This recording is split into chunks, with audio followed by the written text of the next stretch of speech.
excuse me, there's the day I was supposed to depart from said job was the date of my grandfather's funeral.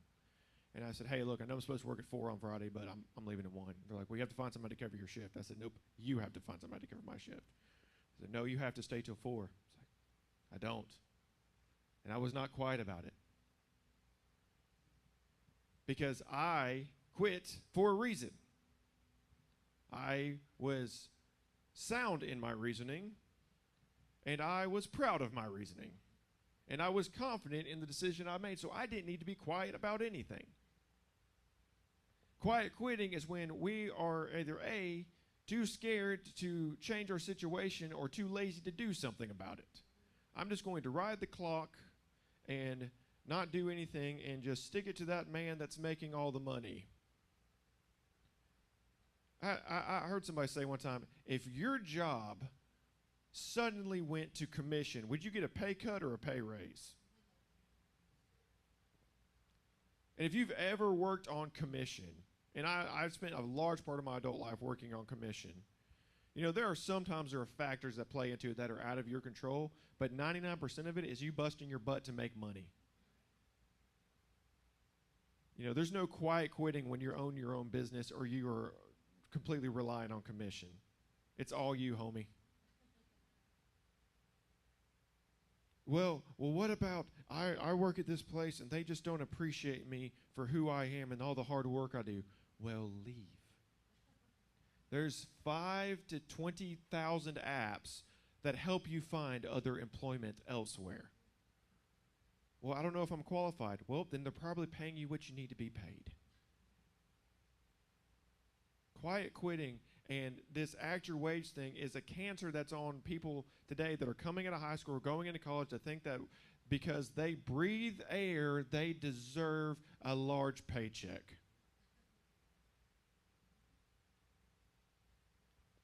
And this is not a bashing the younger generation. This is not a bashing. It's unfortunately a culture that somebody created where everybody gets a trophy. If I lost, I didn't get a trophy. My dad made me walk home. And we played church league.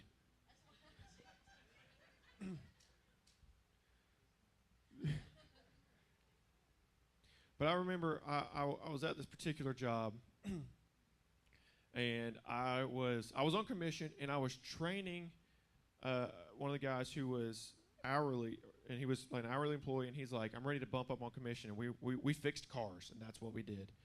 And I remember I had a talk with him. I said, listen, there's going to be weeks when you think that everything is just all well because you're making a ton of money, and then you're going to break one bolt, and you're going to have to eat peanut butter and jelly for 2 weeks. You're going to make one mistake, and it's going to cost you big time. He's like, well, I don't want to do that. I'm like, well, if you want to make money in this profession, you've got to be able to take a big risk. If you want to be able to excel and go farther, you got to be willing to where there's a couple weeks where you mess up and you pay for it. And deal with the deal with the consequences of your own actions. And unfortunately, when we plant the tomato plant in the backyard, the consequences of our actions are we don't get tomatoes. When we're planting a seed that's going to keep us alive and sustain us, there's a lot bigger consequences. But it's kind of a risk-reward type thing.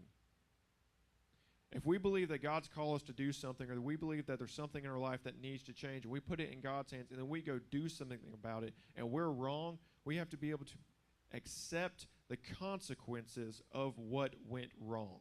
And that's the part that people have a problem with, that I've had a problem with in the past, is that it's not that I'm scared to try, it's that I don't want to deal with it when it blows up in my face. You're willing to take the thing apart and put it back together, but when it goes back together and goes kaboom, well, we go, I did everything right. Well, obviously not. You know, there's been times when I've made decisions that I was like, this is going to be a fantastic decision, and it blew up in my face and cost me a lot of money. I've made job choices that I was like, this is great. And it felt like it was God's plan and everything's going to work out. And then a year later, I'm like, I'm leaving here because this is not. And it was bad. It was something that cost me money. It's something that cost me time. It's something that cost me a year of my life. But if we're unwilling to make risky moves to further ourselves in life, if we're unwilling to take a step that we've never taken before, then we're never going to get anything new. You know, I failed literally like 5 or 6 of the college courses I took. And 2 of them made me change my major because I took the same class twice and failed it both times. And I remember I had a professor come up to me, and she was this tall, and she taught statistics. And I don't know if you've got to know me pretty well, but not a math guy. Nothing against. I feel like I'm generally intelligent, not a math guy. If you need math help, find a math guy. But she came up to me, and she looked at me, and she goes, I have a question for you. I said, what's that? She's like, are you trying in my class? And I was waiting to get the lecture. I always got, you're just not trying. And I was like, yes, I am. She goes, well, I asked because you've been in class every day, and you know, yeah, I see you taking notes, but if you get 100 on the final, you still fail my class. And I said, yeah, I didn't know that because I tried to do the math, and I thought I was okay. But she goes, yeah, she's like, you might as well not show up the rest of the semester. And I said, okay. And she goes, well, let me ask you something. What's your major? I said, finance. And she goes, and you're bad at math. I said, yes. And she goes, you know you have to have this class to be a finance. I said, yeah. She goes, and you're very bad at math. And I said, I am. And she goes, have you considered changing your major? In a very sweet, loving way. And I was like, yeah, I'm starting to. And she says, listen, you don't look so far down the road where you take a career path that, you know, just because it might be lucrative, if you're bad at it, it's not lucrative. It's like, thank you, tiny woman that taught me things.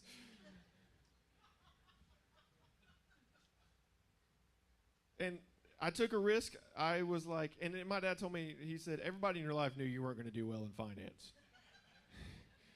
He's like, we had to let you figure that out on your own. But like, I had to fail a couple classes that I paid for to find out that I stayed bad at math as I was the rest of my prior life. You know, but sometimes it takes falling down 2 or 3 times to learn how to walk. Sometimes it takes getting shocked a couple times to learn how to do electrical work. Sometimes it takes, you know, taking a baseball to the jugular to learn how to catch. Everybody who's ever been good at anything did it very badly at one point in time. Everybody who's made millions of dollars has made bad investments. Everybody that is a genius has pushed on a pull door. It's true. Everybody's made mistakes. Everybody's made the wrong decision. Everybody's done something that they were not proud of. But what makes it worse is that we live in a culture where we every day check on Facebook and watch everybody else's highlight reel. Or we feel like we're the only ones that make bad decisions. And listen, everybody in this room has made bad decisions at one point in time. Everybody. And everybody in this room, including myself, will continue to make bad decisions. That is, unfortunately, the game of life. So if we want things to change, we want to plant good seed in the ground, we understand that there's a risk factor, and we understand that we're going to, might get hit in the jugular with a baseball or whatever. And we're willing to take that step, but we don't know what step to take. And, we spend time in prayer. We spend time reading the Bible, and it feels like still we can't find that step. And we might ask ourselves, like, well, am I just not praying right? Am I not studying right? What is the next step to take? And I genuinely don't know. And we've all been there where we walk around and just go like, God, I need your help because I need to do something, and I have no idea what it is. I'm willing to do something, but I have no idea I don't even know where to start. And I saw this video one time. It was it was during the marriage and family class and when I was in college, which thank God you didn't have to take that. But I remember sitting in it, and they said, it was a professor, and he was talking, and it was a recording of his lecture. And he said, people always want to talk about how do they find their spouse, how do they find their future spouse, like in the person they want. He says, well, go hang out at the places you want your future spouse to hang out. You're like, well, I want to marry somebody that's really in shape. Well, go hang out at a gym. I want to marry somebody that's very financially responsible, or wherever. I want to marry somebody that loves rock climbing. Well, go hang out with rock climbers. You hunt where the animals are, is where he said it. You go to where the people you want to be around are. So you're like, I want to start my own business where I don't know how to start. Start hanging out with some people that started a business. I want to learn how to play a musical instrument. Go sit in Guitar Center, and somebody will give you advice unsolicited at some point in time. I want to change my entire career. Go yell it in the room, and I promise there's 10 people that have changed their entire career at some point in time. Find people that are a little further down the road than you, that have the scars to prove it, that have planted seeds that came up as duds and can show you how to not do that. The circle of people we hang out with greatly impacts how our life outcomes. And it's that way with gardening. If you, any kind of research you do, planting different types of plants together help them grow. I'm not a botanist? Is that right? Okay, botanist. We're going with botanist. I didn't know if it was that or the bug guy was a botanist, but if you plant more plants together, different kinds, they feed off of each other. They cross-pollinate. And it's healthier because they help each other be stronger, where individually they might be weak. So many times I feel like we go ask advice from people that have absolutely no idea what they're talking about because they say it with such confidence. I love messing with people. They'll ask me a question, and I'll just say it with confidence and have no idea and know it's the wrong answer. Be like, yeah, do that. And people, I remember one time we were driving down the road. I was with somebody who I won't mention because but so it was one of those big RVs. It was pulling a Jeep behind it. I went, man, it's crazy that little Jeep can push that big RV. This person looked at me and went, but because I said it with confidence, it made you think. You say something with enough confidence, it sounds right. And that's a dangerous tool to have. But unfortunately, we're on the receiving end of that, where somebody comes up and is like, listen, I know I've been divorced 14 times, but let me tell you how to have a godly marriage. And you go, yeah, you've had a lot of experience. I need to let me turn my ear to you. Or people that don't have kids be like, let me tell you how to discipline your children. Be like, I'm about to chase you with a belt if you open your mouth one more time. When people with no kids say, well, when I have kids, I'm gonna. And you're like, you're gonna die. That's what's gonna happen. That's all that's gonna happen.